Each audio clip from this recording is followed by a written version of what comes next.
네, 오늘 발표는 하트카운트 양승준 대표님께서 직접 진행해 주실 예정입니다. 네, 순서를 잠깐 설명드리면 데이터에서 시그널과 노이즈를 구분하는 법의 이론과 실용적인 방법에 대해 먼저 소개드리고 끝으로 데이터셋에서 이를 적용하는 방법을 하트카운트의 시그널 기능으로 시연해 드릴 예정입니다. 저희가 신청과 함께 질문을 받았는데요. 발표 내용을 통해 충분히 설명될 수 있도록 준비했으니 꼭 집중해서 들어주세요. 그럼 본격적으로 발표하기 전에 웨비나를 통해 하트카운트를 알게 되신 분들도 있을 것 같아서 간단하게 하트카운트 소개를 먼저 드리도록 하겠습니다. 네, 하트카운트는 현업의 데이터 분석을 돕는 셀프 서비스 데이터 분석 툴입니다.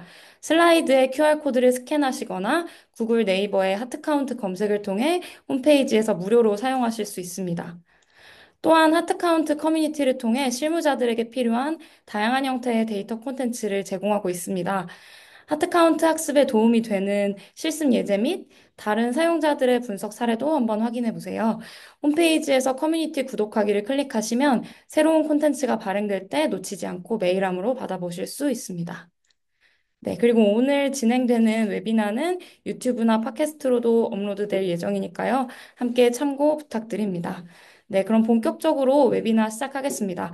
양승준 대표님께서 웨비나를 위해 준비해 주신 블로그를 바탕으로 설명해 주실 예정입니다. 네, 그럼 끝.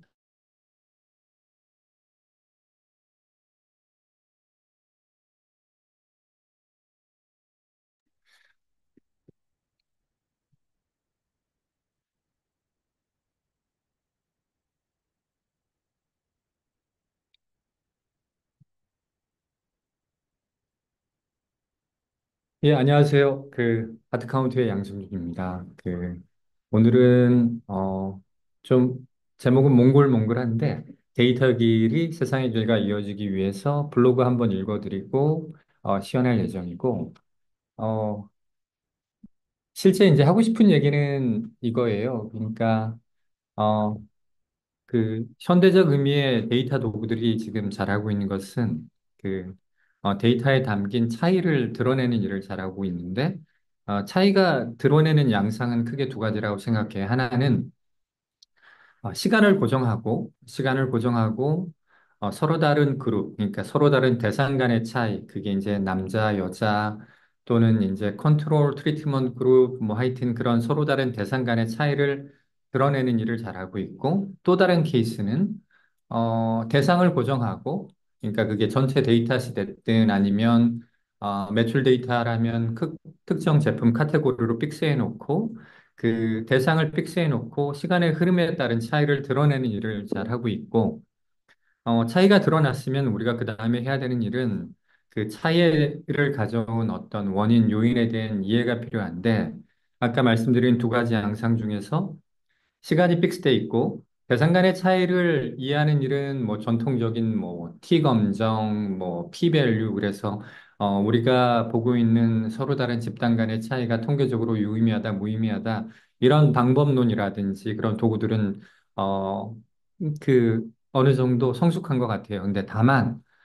오히려 우리가 일상에서 더 많이 다뤄야 되는 차이는 대상이 고정돼 있을 때 시간의 흐름에 따른 차이인데 대부분의 그 데이터 도구들이 이 차이를 이렇게 눈으로 시각적으로 드러낼 뿐, 그 차이의 요인에 대해서 찾아줄 수 있는 어떤 방법론, 그런 어떤 수단을 제공하고 있지 않아서 저희는 그 이제 회사의 제품 또는 회사가 풀어야 되는 그 데이터의 문제 중에 몇 가지 중요한 하위 문제들을 설정했는데 그 중에 하나가 그 지표 변화의 시간의 흐름에 대한 차이를 우리가 그 실무자들이 쉽게 이야기하겠다라는 것들로 이제 저희가 이제 R&D와 제품 개발 그리고 이제 고객 인터뷰들을 진행하고 있고 뭐 어느 정도 지금 많이 온 것 같아요. 그래서 그간에 그 좀 단편적인 얘기들을 여러 블로그 웨비나 통해서 했었는데 오늘은 그 얘기를 좀 이렇게 종합적으로 해볼 예정입니다. 네.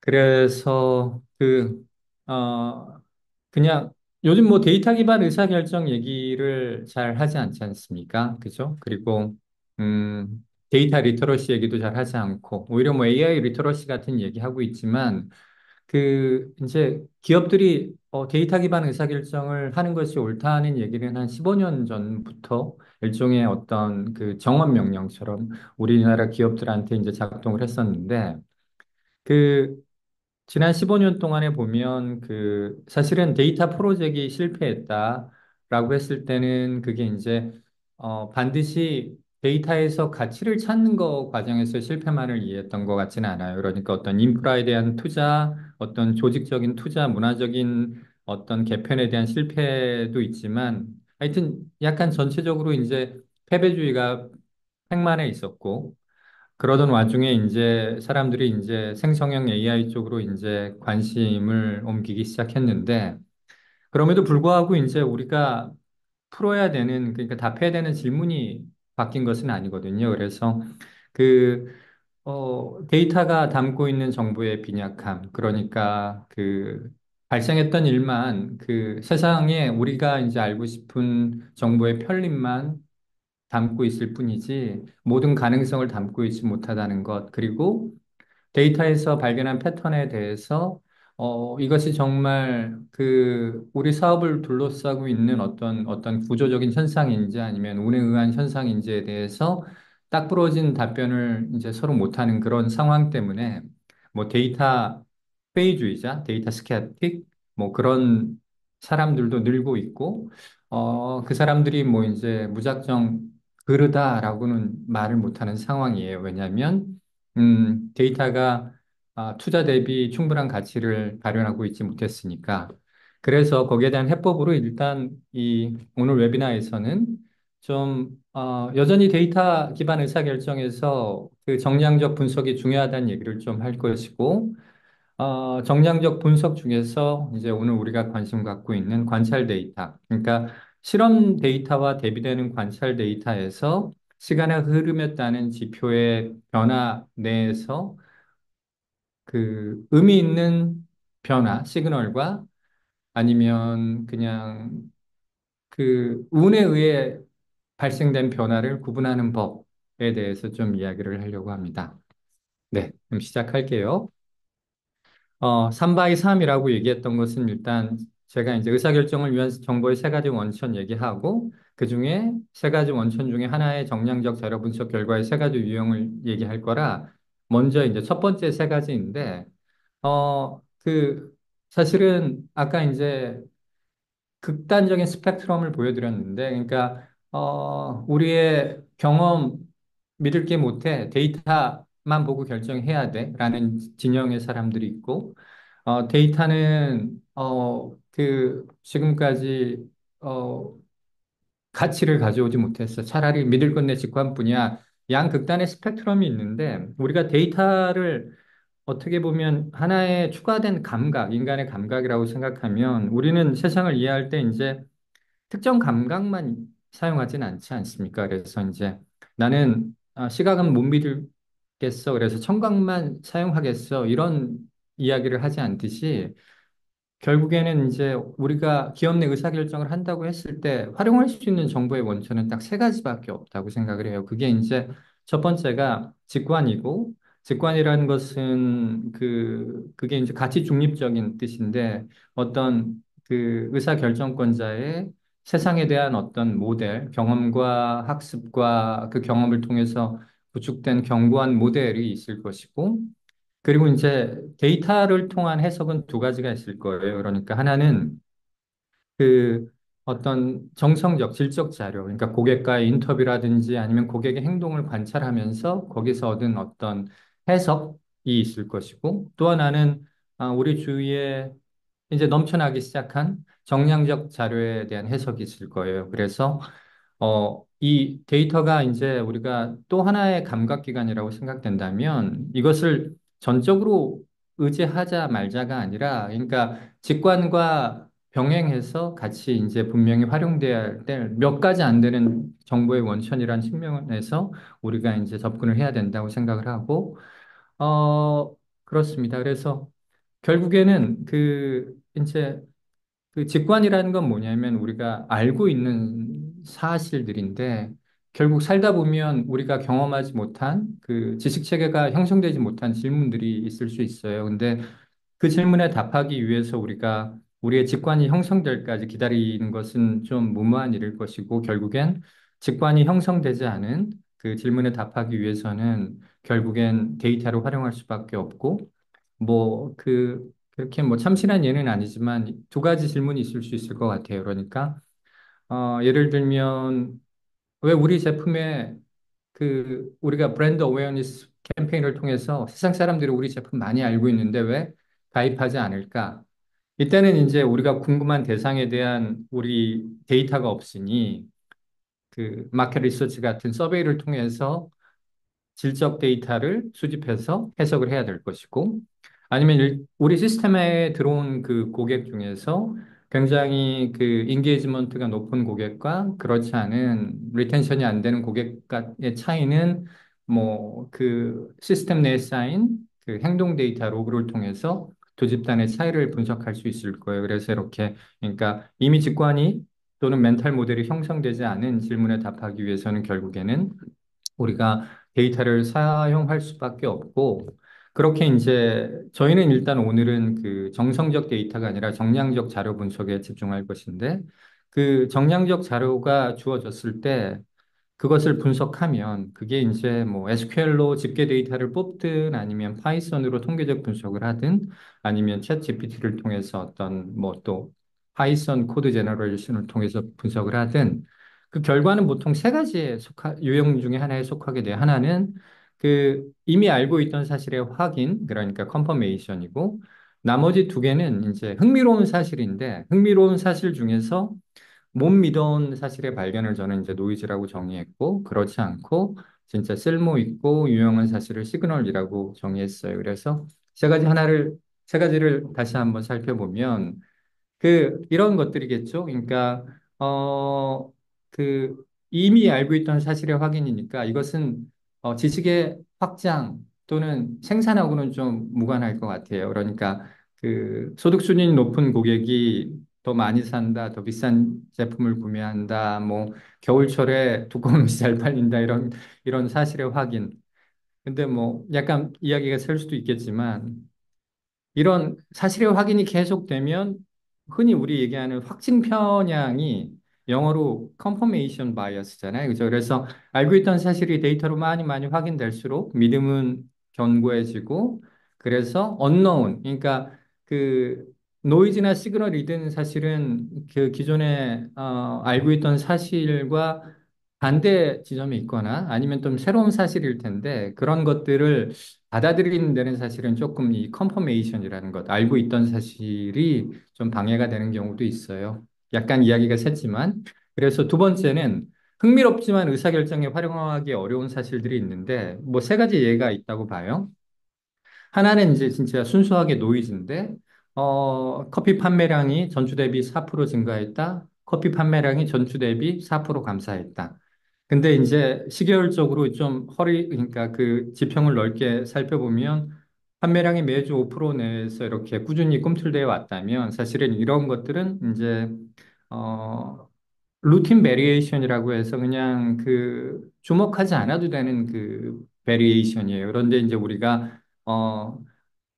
우리의 지표 내에서 있는 루틴 베리에이션에 대한 이해가 없으면 이런 지표의 꿈틀됨에 대해 일희일비하고 매번 원인을 찾느라고 시간 낭비를 할 수 있는 것이죠. 그리고 또 하나의 이제 흥미롭지만 의사결정에 활용하기 어려운 사실은 예를 들어 이제 부산국제영화제가 열렸던 시기에 부산 커피 판매량이 200% 증가했는데 이것은 사실은 팩트이긴 하지만 이게 뭐 우리의 통제 밖에 있는 외부의 효과 때문에 일어난 일이라 이걸 또 이제 뭐 의사결정에 활용하기는 어려울 거 가지고 다른 쪽은 이건 반드시 뭐 나쁘다고는 할 수는 없는데 그냥 굿투 노우지만 그냥 넘어가야 되는 더 여기에 그 천착하지 말고 넘어가야 되는 그런 패턴들이 있어요. 예를 들면 뭐 제품 할인율이 높으면 순이익이 줄어든다. 가까운 거리에 경쟁업체 수가 증가하면 우리 매장의 매출이 줄어든다. 뭐 이런 것들은 그래서 구트 놓고 그냥 가설이 검증됐다 정도로 하고 넘어가야 되는 것이지 이게 이제 의사결정에 실질적으로 활용하기는 좀 어려운 것들, 통제 밖의 영역들이라고 생각을 됩니다. 물론 이제 신규 매장을 낼 때 경쟁업체가 적은데 내는데 활용할 수는 있겠지만, 오늘 그래서 이제 우리가 좀 그 더 관심을 갖고 그 좀, 중요하다고 생각하는 그 시그널이라는 것은 뭐냐면, 언노운이라는 거죠. 언노운. 그러니까 알고 있던 사실이 아닌데, 심지어 유용하기까지 한 것을 일단 저는 시그널이라고 정의했어요. 그러니까 언노운 중에서 그 의사결정에 활용하고 실행에 옮길 수 있는 것들이죠. 뭐 링크를 제가 다 클릭하면 오늘 그 시간 내에 내용을 소화 못할 것 같아서 이 언노운은 그 럼스펠트라는 사람이 했던 얘기인데 관심이 있으신 분은 그 한번 링크를 클릭해 보셔도 좋겠고요. 그래서 이런 것들이죠. 이게 반드시 이제 시그널이라고 생각하진 않지만 그나마 이제 제 상상력을 동원해서 이제 만든 몇 가지 케이스들인데 뭐 웨비나를 통해 유입된 고객들에게 아, 서비스 사인업 이후 24시간 이내에 어떤 개인화된 메일을 보내면 유로 전환될 가능성이 그렇지 않은 경우보다 10% 높아진다. 이런 거 알면 뭐 굉장히 뭐 고투 노후를 지나서 계속 보내면 되겠죠. 개인화된 메일을. 그리고 10만 원 이상 주문 시 우리가 무료 배송 서비스를 해왔는데 이게 데이터를 봤더니 오히려 우리 순이익을 감소시킬 수도 있겠죠. 왜냐하면 고객이 약간 10만 원, 10만 천 원 이런 식으로 해서 그죠? 그 약간 무료 배송을 위해서 10만 원을 좀 넘게 구매하는 고객들이 많다는 걸 우리가 이해한다면 뭐 이런 것들이 새로운데 유용하기까지 한 시그널이라고 할 수 있을 것 같아요.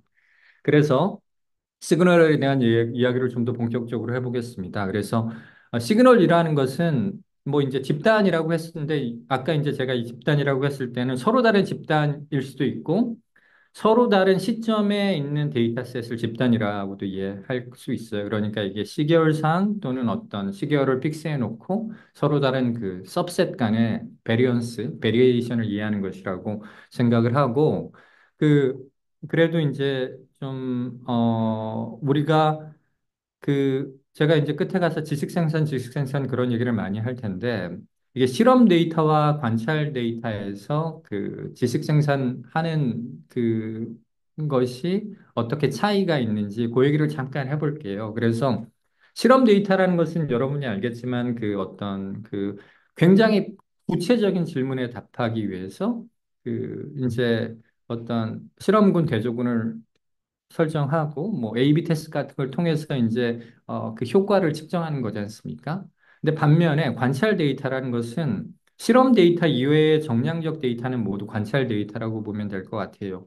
빅데이터 좀 진부하지만 관찰 데이터고 그러니까 뭐냐면 구체적인 질문에 답하기 위해서 쌓인 데이터가 아니라 우리 비즈니스 운영의 부산물, 바이 프로덕트로서 수집된 데이터고 얘는 어떤 질문에 답하기 위해서 쌓인 데이터가 아니죠. 하지만 풍부하고 아, 실험 데이터에 비해서 수집하는데 굉장히 적은 비용이 들고, 그죠? 그리고 이제 지속적으로 수집할 수 있다는 측면에서 지식 생산을 그 실험 데이터만 의존하는 것은 좀 그 제약이 있고, 관찰 데이터에서 지식 생산으로 나아갈 수 있어야 되고, 결국 지식 생산 이꼴 저는 시그널 발견이라고 생각을 하고 있습니다. 그래서 뭐 동일한 얘기의 반복이지만 예를 들어서 이제 실험 데이터는 이런 것들이겠죠. 그러니까 그 사용자 온보딩 경험에서 어떤 A라는 변화를 주었더니 전환율이 18% 증가했다.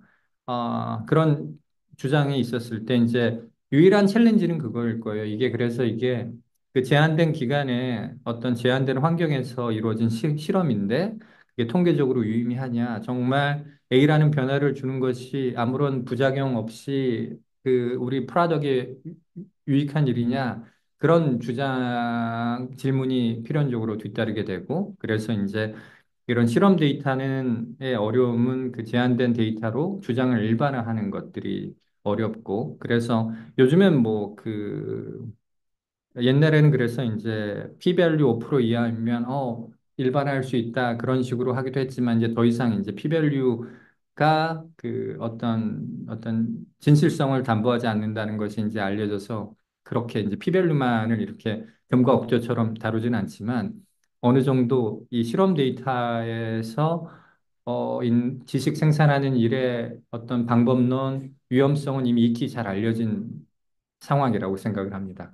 반면에 관찰 데이터인 경우에는 질문이 그거예요. 그러니까 아, 우리 매출이 지표가 지난달에 비해 10% 감소했다. 왜 이렇게 됐냐? 라는 질문은 아주 그 일상에서 튀어나오는 질문이고 이때 이제 그 답변의 가능성은 무궁무진하다는 얘기죠. 그래서 노련한 실무자라면 내 일이 좀 지속 가능해지고 같이 있어지려면 그 이 변화에서 그 노이즈에 의한 어떤 자연스러운 루틴 베리에이션 내에 있는 무시해도 좋은 변화인지 아니면 예외적인 변화로서 우리 그 사업을 둘러싼 어떤 경영 환경상의 구조적인 변화가 있는지를 빨리 알아채는 것이 저는 그 관찰 데이터에서 지식 생산하는 일에 있어서 중요한 일이라고 생각을 합니다. 그래서 그 이쪽이 지금 제가 얘기한 시계알적으로 지표가 계속 꿈틀댈 때 그 꿈틀대는 것이 그냥 그 노이즈인지 아니면 주목할 만한 시그널인지에 대한 어떤 그 학문적인 토대는 그렇게 깊지 않아요. 다만 몇 가지 전통적인 방법이 있는데 몇 가지 전통적이라는 방법도 좀 잘못된 말이에요. 하나의 전통적인 방법이 있어요. 그게 뭐냐면 SPC라고 그 통계적 공정 제어, 그러니까 Statistical Process Control이라고 알려진 분야인데 이 학문을 이렇게 좀 제대로 정립한 사람이 도널드 제이 휠러라는 사람인데 이 사람이 이제 한 얘기가 있습니다. 뭐 영어지만 그러니까 제가 지금 뭐 이렇게 떠들었던 얘기가 이 사람의 얘기를 따라 했던 건 아니지만 과거에 어떤 경영 지표에서 시그널을 찾고자 했던 사람이 생각했던 얘기랑 제가 지금 한 얘기랑 굉장히 일치하는 부분이 있어서 좀 옮겨봤는데 한번 볼게요. 그러니까 데이터라는 것은 어떤 운영의 바이 프로덕트, 부산물이다. 그죠? 그러고. 그래서, 중요한 것은 우리가 의도치 않았던 어떤 변화가 일어나는지를 알아차리는 것인데, 이것은 우리가 실험 데이터, 익스페리멘털 데이터에서 어떤 질문에 답변하는 것과는 이제 다른 식의 접근법이 필요하다는 것이죠. 그래서 뭐 달리 말하면 그러니까 unknown change 그러니까 우리가 알아차리지 못한 중요한 변화가 발생했는지를 알아차리는 것이 중요하고 다만 우리가 변화가 일어났어요 하고 알람을 울리기 전에 그죠? 이게 진짜 그 중차대한 변화가 일어났는지를 확인하는 것이 필요하다. 그래서 약간 보수적인 접근법이 필요하다. 그래서 뭐 끝에 있는 얘기는 이런 걸 거예요. 그래서 뭐, 시퀀셜 어널리시스는 아마 시계열 분석이라고 치환해도 될 것 같고, 그러니까 시간의 흐름에 따른 어떤 지표의 그 변화를 모니터링 하는 것이고, 우리가 이제 false alarm, 그러니까 false positive, 주목할 만한 변화가 없는데, 베리언스가 없는데, 있다고 얘기하는 false alarm을 줄이기 위해서는 우리가 좀 사소한 리스크를 감당해야 된다. 그러니까 어떤 루틴 베리에이션에 있는 그러니까 얘를 과거 5년치를 봤더니 이 정도는 감내할 만한 변화에 있어 했던 것들은 아닐 가능성이 있지만 그런 좀 사소한 리스크를 우리가 감내할 줄도 알아야 된다. 뭐 그런 얘기가 있고 그 도널드 휠러의 이론에 대해서 좀 더 자세히 알고 싶다면 이 링크를 클릭하시면 좀 자세히 나와 있습니다. 그리고 이 사람이 이제 만든 그 차트가 XML 차트라는 게 있는데 그 차트는 이 블로그, 아니 그러니까 웨비나의 후반부에 한번 언급할 내용입니다. 그리고 이제 이 웨비나의 후속으로서 그 도널드 제이 휠러의 또 어떤 그 이론에 영감을 준 분은 데밍이라는 또 재밌는 인물이 있어서 제가 요즘 그 책을 읽고 있는데 보시면 아마 이 책인데 그 프로파운드 널리지라는 데밍의 어떤 일대기 이 사람의 어떤 이론 뭐 철학 학문적 성과에 대한 얘기라 그 얘기도 한번 다음번 웨비나에서 같이 하면 좋겠다 그런 생각이 들었습니다. 오늘은 이 정도로 하겠습니다. 네. 그래서 다시 그 관찰 데이터로 지식 생산하기 어떤 얘기냐면 그 결국 데이터 기반 의사결정은 그 비용 효과적으로 지식을 생산하고 확장하고 기존 지식을 정교화하는 것이고 어, 우리 실무자라고 하면 그 매일은 아니지만 그 본인이 지표를 다루고 그 지표가 데이터로 수집되고 지표에 영향을 주는 여러 가지 차원들이 엑셀의 형태든 아니면 DB의 형태든 그런 데이터에 대한 이해를 바탕으로 운영적 의사결정을 해야 되는 실무자라면 그리고 그것이 무슨 대단한 어떤 그 고급진 분석이 아니라 그 기초적인 수리 능력, 뉴머러시라고 하는 수치적 차이를 이해할 수 있는 능력이 있는 사람이라면 지금부터 하는 이 내용을 이해할 수 있고 활용할 수 있을 거라고 생각을 해요. 그래서 그렇습니다. 그래서 두 번째 챕터로 넘어가겠습니다. 그래서 어, 그 데이터의 길이 세상의 길과 이어지기 위해서는 아까 말씀드린 것처럼 사업 운영의 부산물로 축적된 관찰 데이터에서 지식 생산하는 일이 중요하다고 생각하고 아쉽게도 그 어떤 방법론이나 왜 이 방법이 최선이라는 것에 대한 어떤 그 학문적 그 공감대가 형성돼 있지 않아서 좀 아쉽고 그리고 그 이론이 구현된 툴이 없었다고 생각을 해요. 그래서 저희가 생각하는 적절한 접근법, 비용 효과적인 접근법, 그리고 시연을 통해서 이제 저희가 한 2년 동안 R&D한 결과물을 보여드리겠습니다. 아, 요 내용은 그냥 약간 도발하기 위해서는 어떤 것인데 그 이제 그 좀 데이터의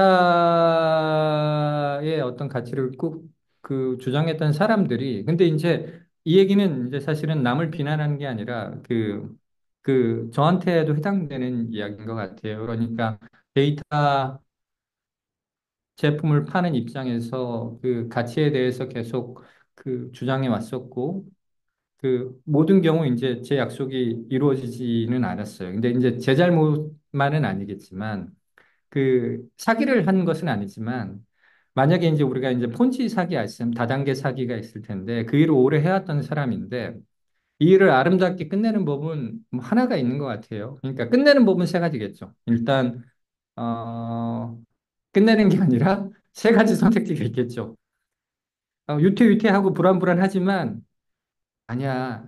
좀만 기다려. 정말 쨍하고 해뜰 날이 올 거야. 계속 사기 행각을 이어가는 게 있겠고, 그리고 잘못했다.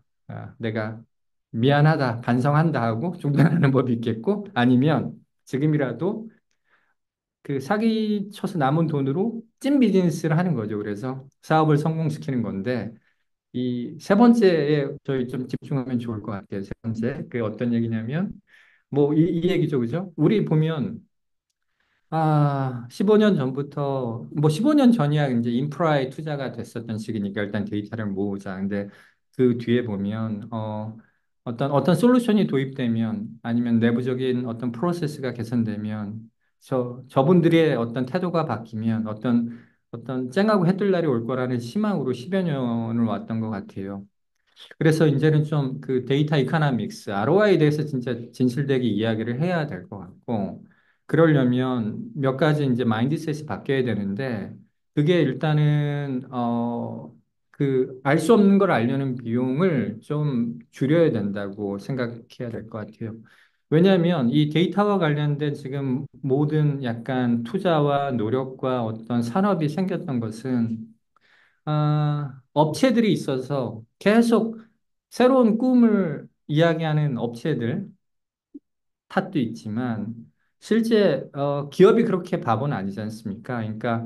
아, 그 그러니까 특정 미국의 몇몇 회사들이 진짜 데이터에서 가치를 만드는 것들을 보고 어, 우리 마당에도 금괴가 있을 거라고 생각한 거죠. 사실은 그것도 굉장히 아웃라이어 케이스였는데, 근데 이제 금괴가 발견되지 않죠. 모두가 이제 야 뒷마당을 팠더니 금괴가 나왔대 하고 땅을 파기 시작했는데 나오지 않으니까 마당의 크기가 문제야.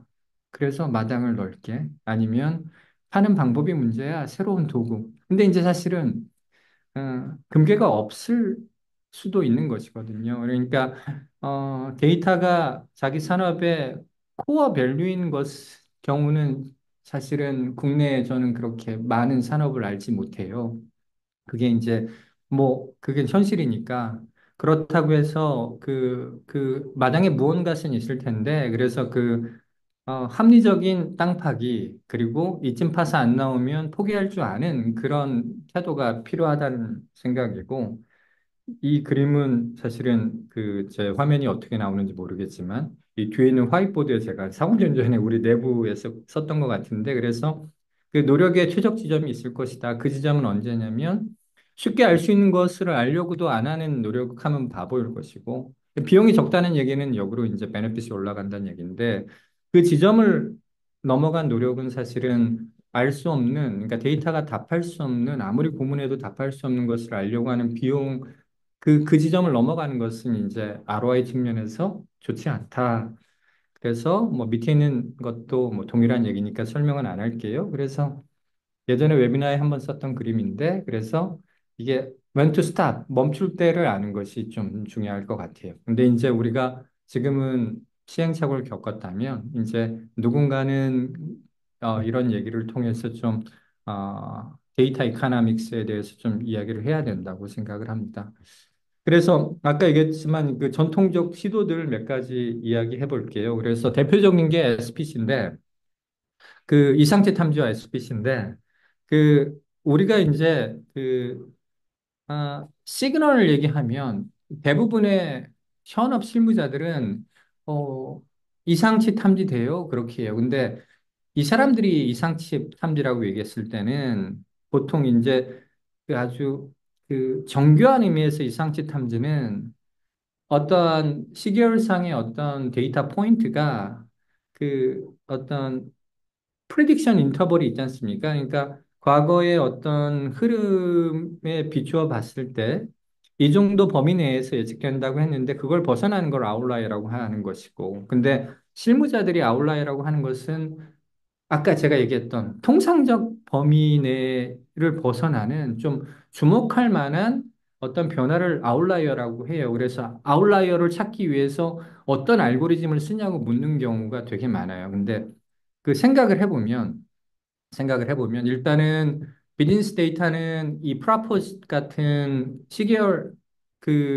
포캐스팅 알고리즘이 작동 안 할 뿐더러 이런 거예요. 그러니까 전체 지표는 아무런 변화가 없어요. 그 평온해요. 근데 하위 수준에서는 그러니까 예를 들어 그 우리 제품을 사는 고객 성별은 남녀만 있다고 해볼게요. 굉장히 그러면 어 총액은 똑같지만 남자는 어마무시하게 늘고 여자는 어마무시하게 줄을 수도 있는 거잖아요. 그러니까 전체 데이터셋 수준에서의 어떤 그 아웃라이어를 찾는 것은 진짜 비즈니스 수준에서 그렇게 그 적절한 알고리즘이 아니라는 것이죠. 잘 작동하지도 않을 뿐더러. 그래서 보통 이제 그래서 비즈니스 매트릭에서 그 시그널과 노이즈를 구분하는 그나마 역사와 전통과 그리고 성공 케이스가 많은 그 알고리즘이 그 방법론이 아까 얘기했던 SPC에서 얘기하는 XML 차트고 XML 차트도 이제 저희 내부적으로는 사실은 이거다 해서 좀 들여다보면서 도입을 하려고 했었는데 문제는 뭐냐면 XML 차트가 작동하는 방식은 이거예요. 그러니까 우리가 이제 뭐 무빙 에버리지라고도 하고 차분이라고도 하는데 그러니까 그 전달과 이번 달의 차이, 이전 달과 그 전 달의 차이, 그러니까 차이를 하나의 변수로 해서 그 과거 데이터의 매 월별 차이를 쭉 계산하면 차이의 어떤 분포가 있을 거잖아요. 그죠? 그래서 그 분포를 상한선, 하한선을 정한 다음에 그걸 벗어나는 걸 이제 우리가 주목할 만한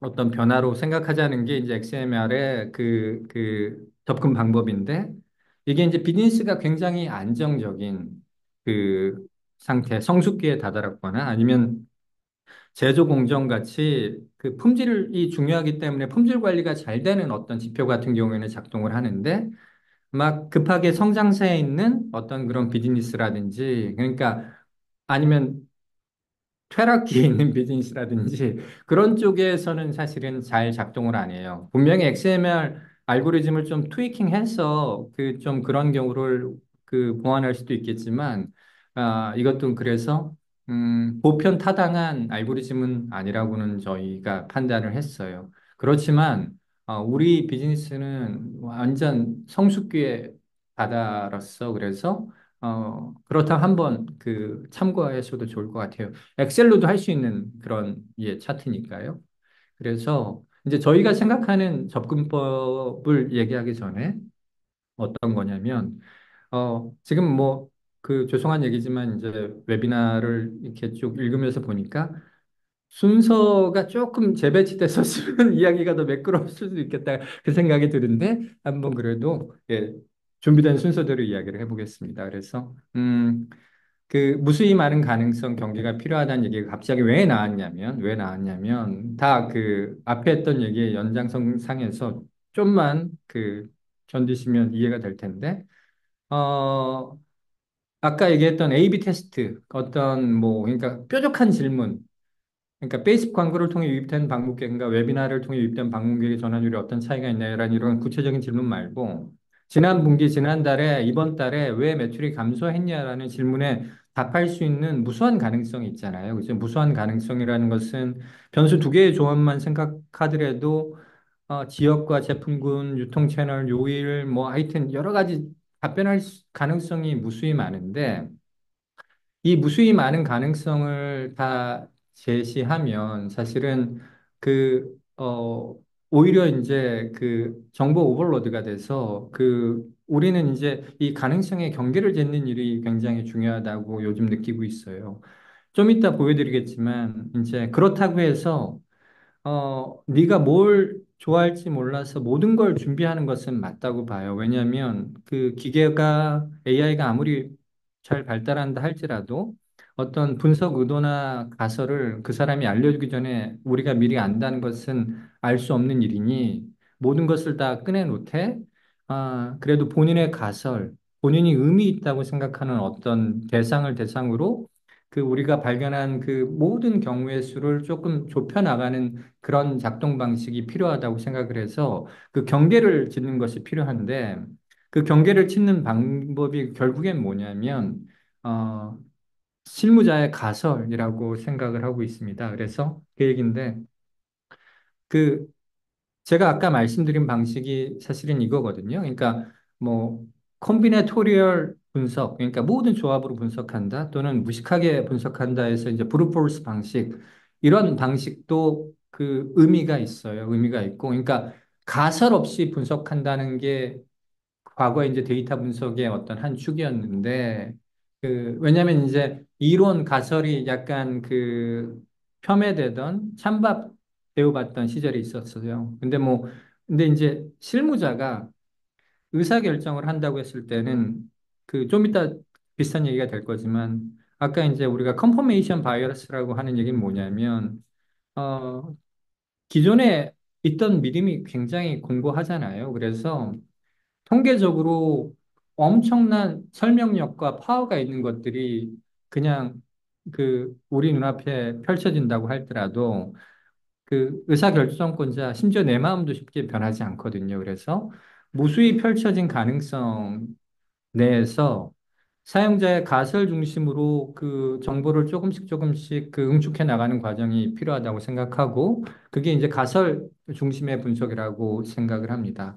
그래서 마찬가지 얘기인데, 기업 내 이제 그로스팀, 영업 또는 현업 부서 또는 의사결정과자들은 이미 자기가 이제 고객에 대한 이미 정성적, 정량적 이해를 갖고 있기 쉽고, 그래서 어, 예전에 이제 이런 얘기를 했었어요. 그래서 우리가 고객의 이제 우리의 고객이라는 것은 의사결정권자겠죠. 이 사람들의 멘탈 모델과 싸우지 말고 그 사람들의 멘탈 모델을 정교하게 하고 확장시키고 새로운 업데이트 되는 거에 기여해야 되는 것이고, 그래서 이제 근데 우리의 시스템 1, 아까 얘기했던 인투이션 직관은 이게 쉽게 바뀌지 않으니, 그냥 특정 상황에서 이런 일이 발생했는데 이게 차이의 뭐 80%를 설명해요. 이런 것들로는 우리 마음이 꿈쩍도 안 한다는 얘기죠. 그래서 어떤 이론이 있어야 되는 것이고 그 이론이라는 것은 결국에는 가설, 궁금증일 거예요. 그러니까 아까 얘기했듯이 우리가 지금 10만 원 이상 구입한 고객한테 무료 배상을 하고 있는데 이게 잘 되고 있을까? 그런 가설들이 있었을 것이고, 그것들은 이미 이제 그 실험 데이터가 아니라 우리의 그 운영 데이터, 그 관찰 데이터에 있는 것이라면, 그런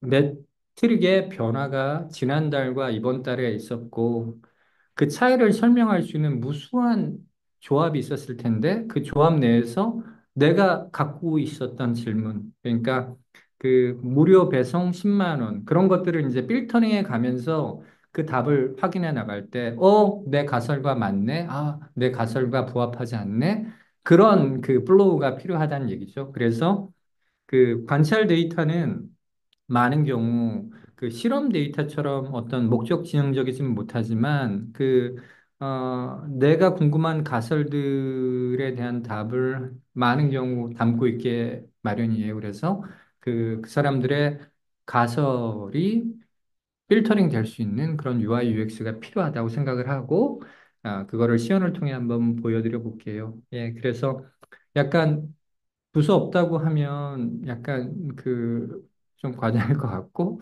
약간 순서에 문제가 있었던 글이어서 요지를 다시 한번 정리해 봅니다.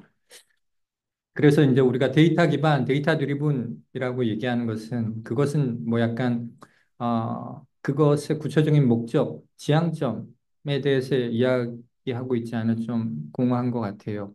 그래서 뭐 아까 얘기했듯이 어떤 새로운 도구를 도입한다.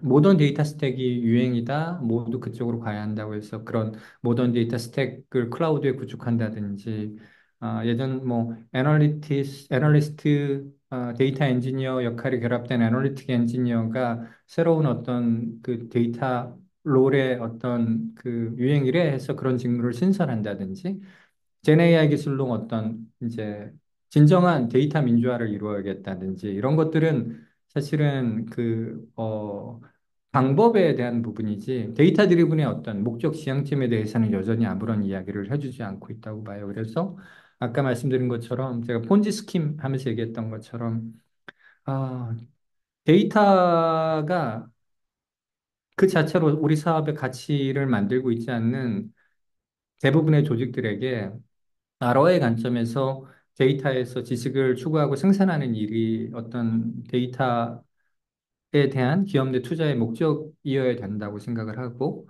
그러려면 우리가 이미 갖고 있고 확보할 수 있는 관찰 데이터 내에서 시그널을 구분할 수 있는 보편 타동한 합리적인 어떤 컨센서스와 방법론과 도구가 존재해야 된다고 생각을 해요. 그렇습니다.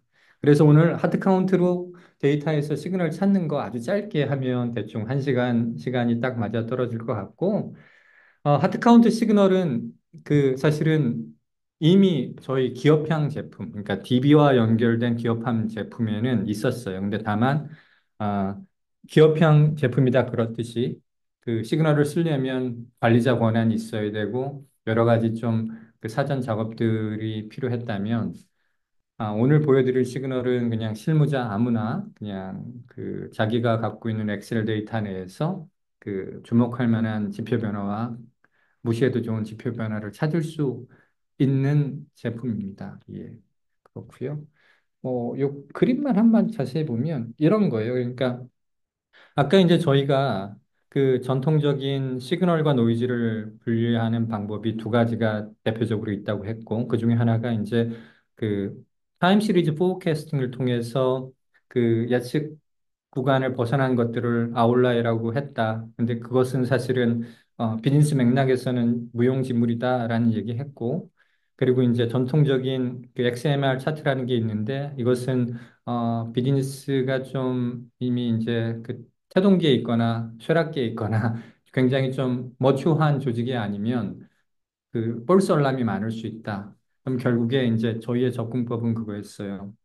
그 결국엔 보면 아는 것들이 있거든요. 보면 안다는 것은 지금 우리 눈앞에 이제 네 가지 그 차트의 유형이 있는데 주목할 만한 어떤 변화라는 것은 뭐 첫 번째 거 맞지 않습니까? 꾸준히 증가하고 있고 마지막 거 잘하다가 꼬꾸라졌으니까 이런 것들이고 중간에 있는 그 블루 닷들의 연결들은 사실은 좀 출렁이고 있어서 뭐 약간 그 왠지 무시해도 될 것 같은 느낌이 있는데 그 아무도 그 어떤 우리 도메인에 맞는 지표 변화의 어떤 시그널과 노이즈에 대한 과학적인 공식은 아무도 못 만들어요. 결국에는 결국 눈으로 보고 공감할 수 있는 패턴을 찾아야 되는 것이고, 그래서 저희는 이런 그 연속 증가, 연속 감속, 지표 변화의 추세 전환, 이런 것들을 쉽게 찰 수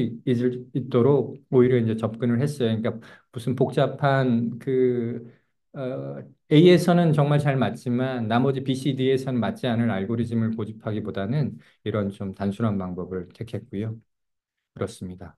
아, 태블로 펄스 녹화 영상은 제가 자세히는 안 볼 건데, 그러니까 비슷한 시도가 태블로 펄스에서 있었더랬어요. 그리고 이 친구들도 이제 상용화를 했는데, 뭐, 보시면 알겠지만, 제가 그, 객관적인 사람인데도 불구하고 굉장히 실망스러운 그 기능입니다. 그래서 뭐, 예.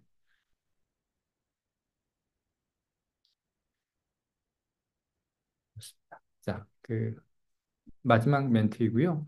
그래서 지표 변화가 좀 선물일 수도 있겠다. 그러니까 무슨 얘기냐면 그 제조 쪽에서는 지표 변화라는 게 선물 아니거든요. 왜냐하면 그 퀄리티 컨트롤에 실패했다는 것이니까. 근데 여타 산업에서의 지표 변화는 이게 이제 그것이 시그널인지 노이즈인지 구분할 수 있는 적절한 수단과 방법만 있다면 그게 축복일 수도 있다라는 생각을 갖고 있습니다. 그래서 바람직한 변화라면 그 어떤 요인을 강화할 수가 있겠고 그 반대의 경우라면 그 요인을 최대한 제거하는 방향으로 예, 활용할 수 있다고 생각을 합니다. 그렇습니다. 예, 여기까지 하고 하드 카운트 통해서 보여드리겠고, 참고로 하드 카운트에 이제 다이얼로그라는 이제 저희가 그 시대의 그 어떤 흐름에 맞춘 좀 AI스러운 기능을 만들고 있는데, 시그널은 지금 다이얼로그 기능에 들어가 있는데, 아직은, 상용 출시가 안 됐어요. 상용 출시라기보다는 우리 프로덕션 버전에 출시가 안 됐고, 빠르면 내일, 근데 이제 뭐, 이게 개발 일정이라는 것이 항상 그렇지만, 예, 좀 늦춰질 수 있으니까, 이번 달 안에는 그, 모두가 사용해 보실 수 있을 것 같아요. 그래서 오늘은 여기 보시는 것처럼 저희 개발 환경에서 보여드릴 것이고, 오늘 웨비나 오신 분들이 오늘 제가 짧게 한 5분 정도 한 시연 보고 관심이 있다 하면 저희 하드 카운트에 무료로 가입하셔서 써보시면 되겠습니다. 예. 그럼 한번 할게요. 지우고, 이 친구는, 이분은 아까 제가 얘기했던 데밍이라는 분, 예. 이 데밍 얼라이언스라는 웹사이트도 있습니다. 예. 이런 것도 한번 참고하시면 좋겠고, 음, 처음부터 시작을 해볼게요. 오늘은 어, 제품 소개 방점이 찍혔다기보다는 시간의 흐름에 따른 지표 변화에서 시그널을 찾는 법이 왜 중요한지, 어떻게 가능한지에 대한 이야기가 중요했었고, 저희 뭐 제품 기능을 아주 깊게 들어가진 않겠습니다. 그래서 일단 어떻게 할 거냐면 저희가 갖고 있는 샘플 데이터 중에 매출 데이터를 선택할 건데 뭐 통상적인 매출 데이터예요. 매출 데이터라는 것은 일단은 몇 개 지표가 있지 않습니까? 가장 대표적인 게 이제 매출과 이익이겠고 그걸 이제 언제 팔았는지 누구한테 팔았는지 뭘 팔았는지 뭐 그런 것들이 있지 않습니까? 그런 통상적인 매출 데이터이고 이 데이터를 가지고 그 시연을 해볼게요. 아, AI 분석하기 하면 다이얼로그라고 있고요. 네,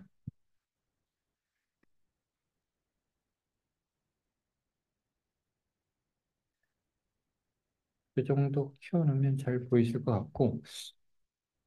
그래서 일단 그 매트릭을 디파인 해야 되니까 매출 고를게요. 그리고 이건 어떻게 보면 이제 가설을 묻는 걸 수도 있는데 뭐 그냥 스킵하겠습니다. 몇 가지 이제 질문들이 제시되는데 이 마지막 게 이제 시그널 알고리즘이 적용된 기능이에요. 그래서 걔를 클릭할게요.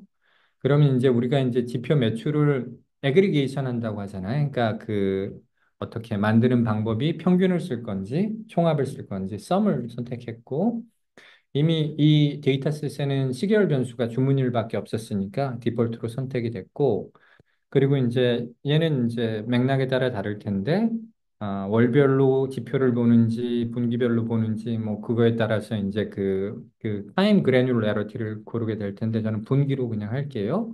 그리고 이번 분기와 직전 분기를 비교할 때 바로 직전 기간만 비교할지 아니면 이번 분기를 제외한 모든 기간의 전체 평균을 사용할지인데 보통은 이제 직전 기간과 비교하니까 이렇게 하겠습니다. 그리고 다음 화면. 음. 자, 이게 이제 아까 말씀드린 것처럼 어, 마지막 기간 두 기간의 차이를 설명하기 위해서 이제 아까 얘기했던 브루트 포스 데이터 중심의 분석 또는 가설 없이 모든 경우의 수로 뭘 계산하냐면 그 무빙 에버리지 또는 차분 그러니까 마지막 분기와 이전 분기의 그 차이를 계산해서 그 차이를 새로운 변수로 해서 그 차이가 어디에서 커졌는지를 모든 경우의 수로 이렇게 다 나열해 주는 거예요. 근데 이제 정보에 압도될 수 있으니까 필터를 할 수 있을 텐데 두 가지 방식이 가능해요. 그러니까 아, 단순히 플럭추에이션했던 건 관심 없다 빼고 나는 전환된 것만 보겠다 하면 이렇게 전환된 것들만 이렇게 나오고 그게 아니라 나는 최근에 제품 중에 그 라벨링 기구에 대해서 뭔가 뭐 그 담당자가 회사를 떠났어. 그래서 매출 영향이 어떤지 한번 보고 싶어. 조금 예 그렇게 하면 제품 소블류 그래서 뭐 라벨이라고 그냥 쳐볼게 라벨 쳐보면 라벨이 진짜 그 그렇게 떨어진 걸 알게 됐고, 어, 그러면 그, 이것도 정보인 정보인데, 어, 라벨을 여러 하는 고객 세그먼트가 있었을 거예요. 그죠? 그럼 고객 분류라는 변수까지 같이 쳐볼게요. 그러면, 라벨이 기업 고객한테는 쭉쭉쭉 늘고 있고, 홈오피스, 그러니까, 예, 는 들쑥날쑥한데, 개인 고객들은 갑자기 뚝 떨어졌네. 아, 이제 여기서 분명히 더 질문이 이어질 수 있을 거예요. 그럼 이 패턴이 진짜 아까 얘기했듯이 시그널인가? 그러려면은 또 몇 가지 가설이 필요한데 예를 들면 이거죠.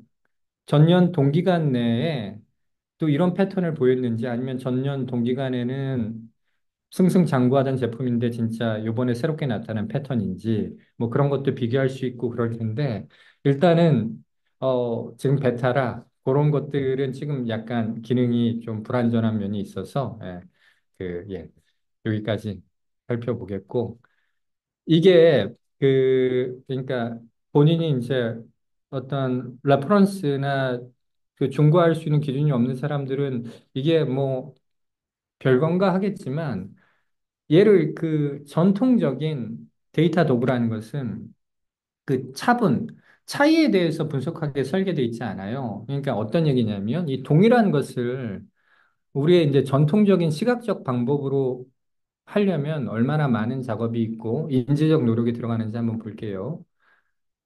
그건 뭐 계획엔 없었던 거지만 예, 볼게요. 자, 보세요. 지금은 단순히 우리는 라벨이라는 특정 제품에 대해서 그 어떤 퍼포먼스가 차이가 궁금했고 그, 그 차이가 떨어졌는데 모든 커스터머한테 떨어진 게 아니라 구체적인 개인 고객한테 떨어졌다는 걸 발견했잖아요. 사실은 여기서 분명히 뭔가 더 딥하게 분석을 할 수 있겠지만 이 사실을 발견하는 게 이 전통적인 매출 데이터 그에서 이걸 찾는 게 얼마나 어려운지 한번 보여드릴게요.